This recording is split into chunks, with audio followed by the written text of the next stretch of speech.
Baik, assalamualaikum warahmatullahi wabarakatuh. Apa kabar semuanya? Kita hari ini akan mencoba suatu topik baru. Kita hari ini akan ngomongin siswa-siswa yang bermasalah. Mungkin teman-teman sekalian sudah tahu bahwa channel ini hari ini akan menayangkan OSISku, obrolan seputar isu sekolahku. Namun karena hari ini siswa sedang ujian, jadi hari ini gurunya yang akan kita wawancarai. Di sini sudah hadir Ibu Rustikawati selaku guru senior di SMP Negeri Bingin Teluk. Apa kabar Ibu? Alhamdulillah sehat. Ya, hari ini kita akan membahas masalah kenapa penyebab siswa itu bisa telat. Yang pertama, Bu. Menurut Bu Rustika, siswa itu telat? Banyak faktor, Pak. Iya. Kalau menurut saya siswa itu telat. Yang pertama faktornya itu mungkin di rumahnya. Orang tua kurang perhatian dengan anaknya. Coba kalau anak itu dibangun kan pagi-pagi, itu yang pertama. Yang kedua dari anaknya itu sendiri. Nah, mungkin sudah kebiasaan. Sudah kebiasaan terlambat, jadi dianggapnya hal yang biasa terlambat itu.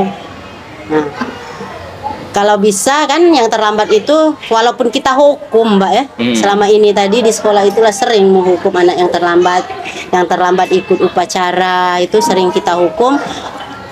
Ya dalam waktu 1-2 kali ke depan tidak terlambat, terus bulan berikutnya terlambat lagi. Nah itu faktor dari siswanya itu sendiri kadang itu, samping orang tua kurang perhatian dengan anaknya. Kemudian orang tua ini Bu, terkadang itu sudah menitipkan secara utuh ya anak-anaknya nih, seluruhnya menyerahkan dengan sekolah. Tapi ketika ada siswa atau anaknya tadi kena dimarah oleh guru, mereka komplain. Gimana menurut pendapat Ibu? Nah itulah Pak, sebetulnya yang namanya pendidikan itu tidak bisa seutuhnya anak itu diserahkan ke sekolah. Itu tidak bisa. Tanggung jawab orang tua itu harus masih ada, dan masyarakat sekitar juga seharusnya. Masyarakat sekitar itu kan mendukung juga seharusnya. Kalau ada yang keluar misalnya gimana gitu. Nah ini orang tua sekarang itu kalau saya lihat terutama di SMP Negeri Bingin Teluk kan, itu kalau anaknya sudah dimasukkan di sekolah itu ya sudah seutuhnya itu tanggung jawab guru.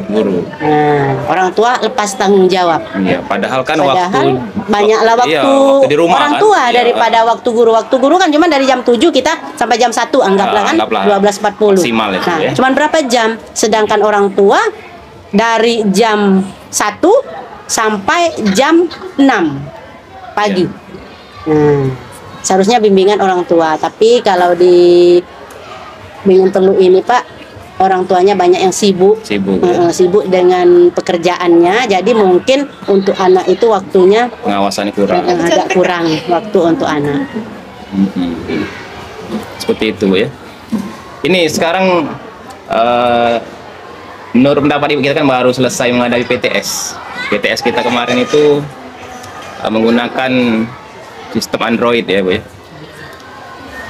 Menurut Ibu lebih baik menggunakan Android atau menggunakan pena dan kertas lagi? Kalau saya Pak pakai Android itu bagus ya untuk ini melatih anak tetapi negatifnya itu maksud saya kita kurang pengawasan kita terhadap siswa itu saat dia mengerjakan pekerjaannya itu. Kan kurang kan kita tidak bisa melihatkan HP satu persatu itu kan, kita tidak bisa mengawasinya.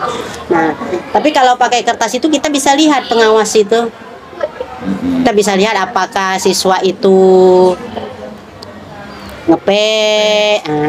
kalau pakai Android kita tidak bisa mengontrol satu-satu HP. Anak-anak itu kita cuma bisa lihat sudah anak sudah ada yang kurang sambil ngerjakan sambil buka Google, sambil buka Google mungkin yang canggih-canggih yang pinter tadi. Yang tidak pinter buka soal itu sudah jawab. Tapi kalau yang pinter tadi bukanya Google, ada semua jawaban di situ. Jadi dapatnya besar, padahal yang sebenarnya mungkin anak itu tidak mampu. Menurut Ibu harus diteruskan atau bagaimana? sistem Android ini? Kalau saya pribadi sih lebih baik kita pakai kertas seperti yang Biasanya. sudah yang seperti biasa. Tapi ya balik lagi ke suara terbanyak. Kalau memang guru-guru setujunya pakai Android. HP Android, ya oke HP Android. Enaknya Pak kalau pakai HP Android ini kita tidak perlu lagi Koreksi, ngoreksi. langsung Kita keluar. sudah dapat nilainya. Jadi guru tidak sibuk. Iya, Itu kelemahannya pada siswa. iya, betul ya. Kelemahannya di siswa kalau pakai Android. Kalau kita guru enak, nilai langsung keluar. Langsung keluar. Sekian, tidak perlu lagi. Kadang itu kita membuat soal yang susah-susah, sampai misalnya 50 soal, anak-anak tadi jawabnya tidak sampai setengah jam. Pernah nggak Ibu itu? Iya, Iya. sering yang Sering, kayak ya? itu Pak. Apalagi pilihan ganda. Iya. Kalau esai ya agak ini juga. Karena apa Pak, anak kita zaman sekarang bukan kita mau menyalahkan teknologi Pak ya. Anak kita sekarang itu dikalahkan oleh teknologi. Iya. Dia tidak bisa memanfaatkan teknologi yang sudah ada. Seharusnya kan teknologi yang ada itu kita manfaatkan untuk yang benar-benar kan. Ini dah. Makanya kita dikalahkan oleh teknologi zaman sekarang. Terlalu tergantung ya. Nah, iya. Teknologi. Jadi Dikalahkan otak oleh- sendiri Nah, kurang- iya, tidak kurang lagi maksimal. tidak lagi berpikir. Iya. Kalau zaman dulu Pak ya tidak ada HP ya. Nah, anak-anak itu mainnya apa? Nah, otomatis dia berpikir, oh misalnya tali ini kalau diikat ke sini gimana? Nah, kalau ini tidak, dia langsung buka HP, semuanya ada di situ. Apa yang akan dilakukan? Tinggal baca. Ya tinggal itu. Cek sudah selesai. Iya. Nah, jadi tidak begitu lagi. Bu Rustika sebagai guru, mungkin guru paling senior Bu ya di sini. Di SMP Pengintilu ya. Dari tahun berapa? 24 tahun. Dari tahun 98 20 Juli 98. 20 Juli tahun 98. Itu berarti umur saya itu masih 8 tahun itu. Bu. Nah. Saya sudah Ketika ngajar jadi di guru. sini ya. Jadi pas Juli kemarin tahun ini tadi 24. 24 tahun. Wow. Juli kemarin. Selama mengajar di SMP Negeri Pengintilu ini Bu, pengalaman yang paling berkesan menurut Ibu? Yang paling berkesan. Kalau selama saya mengajar di sini yang paling berkesan Pak ya kalau ngajar itu zaman kepala sekolahnya Pak Taburoni. Kenapa itu? Perhatiannya dengan guru-guru itu sangat perhatian Pak Taburoni itu dengan guru-guru. Ada apa pokoknya selalu diinikan dengan guru-guru, diajak guru-guru itu kalau ada apa musyawarah, pokoknya sekecil apapun masalah pokoknya dimusyawarahkan. Jadi ada apapun. Nah, jadi guru-guru tuh Ngerasa diayomi ya, ya diayomi oleh kepala sekolah. kepala sekolah. Jadi seluruh guru itu dia tidak membedakan oh ini guru ini guru ini tidak ada, dia membedakan ini mau PNS karena zaman itu saya masih honor Pak. PNS nya ada tak Bu? PNS ada zaman itu Pak. Tahun Ya, 9 tidak. tahun berapa itu? Pak Taburoni 2002 apa masuk ke sini. Awal 2000 ya. Nah, ini dia masuk ke sini. Jadi pengalaman yang berkesan itu ketika Nah, Pak kalau Taburoni- ada kegiatan Pak, dia memang betul maksud aku. Misalnya kegiatannya apa? Misalnya pelatihan Pak ya. Berangkat misalnya kemana. Ya memang guru yang bersangkutan itu yang diberangkatkan. Bukan misalnya karena ini dekat dengan kepala sekolah ini itu enggak. Oh, itu. Itu. Nah, bantuan-bantuan juga kalau zaman itu Pak memang diserahkan ke sekolah. Kalau zaman sekarang tidak.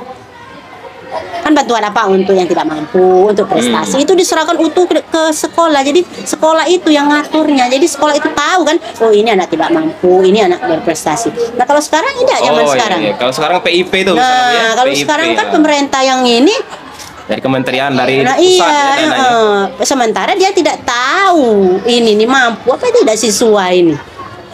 Yang mampu dapat malah kadang. Dia ada zaman sekarang Iya, itu. iya. Karena dia tidak itu kan langsung ke sekolah. Coba kan kalau dilimpahkan ke sekolah kan yang tahu persis anak di sekolah itu adalah guru di sekolah kan sebetulnya, bukan pemerintah daerah, bukan kades, bukan kadus. Kalau sekarang tengoklah Pak. Iya, iya. Bantuan banyak sekarang Ya, tuh, tapi kadang tuh tidak tepat sasaran. Kadang juga itu Bu dari operator. Kan itu kan pengajuannya dari operator kan Bu ya. Kadang tuh sudah diajukan oleh operator, tapi pas kenyataannya banyak yang tidak keluar. Yang diajukan tadi kan. Anda tahu kalau zaman itu Pak, kalau dana-dana itu memang betul-betul Dibalik di sekolah. Iya, dibalikkan ke sekolah betul-betul tepat sasaran kan. Jadi sekolah itu tahu kan, ini yang tidak mampu wali kelas kan ngatur. Yang tidak mampu kelas itu berapa. Itu prestasi diambil misalnya dari 1 sampai 3. Kalau banyak dananya misalnya 1 sampai 5 tiap kelas gitu. Dana sekarang tidak tahu, tidak keruan-keruan. Bantuan-bantuan. Kemudian ini Bu, harapan Ibu untuk para siswa-siswi SMP Negeri Beringin Teluk dalam waktu dekat ini apa Bu? Harapannya? Mudah-mudahan anak-anak kita cepat insaf. Cepat insaf, tidak ada lagi yang terlambat kalau upacara hari Senin, tidak ada lagi yang terlambat kalau sudah di bel masuk, misalnya tiap harinya habis istirahat kan? Habis istirahat biasanya di bel, masih ada yang nak jajan Pak, masih ada yang main bola, maksudnya mudah-mudahan siswanya insaf dan orang tua di rumah mungkin diluangkan waktunya untuk membimbing anaknya di rumah. Guru-guru kita juga mungkin nanti akan membimbing anak-anak kita di sekolah. Baik, itu saja mungkin Bu ya wawancara hari ini. Sebetulnya ini baru pertama kali ini. Semoga bisa apa yang Ibu omongkan tadi bisa kita aplikasikan bersama-sama, karena bagaimanapun guru paling senior itu harus paling didengarkan. Sudah 24 tahun ya. Baik, terima kasih Bu Rustika sudah meluangkan waktu hari ini di wawancara kita yang pertama ini. Semoga dapat berjumpa lagi di episode selanjutnya. Wassalamualaikum warahmatullahi wabarakatuh. Assalamualaikum warahmatullahi wabarakatuh.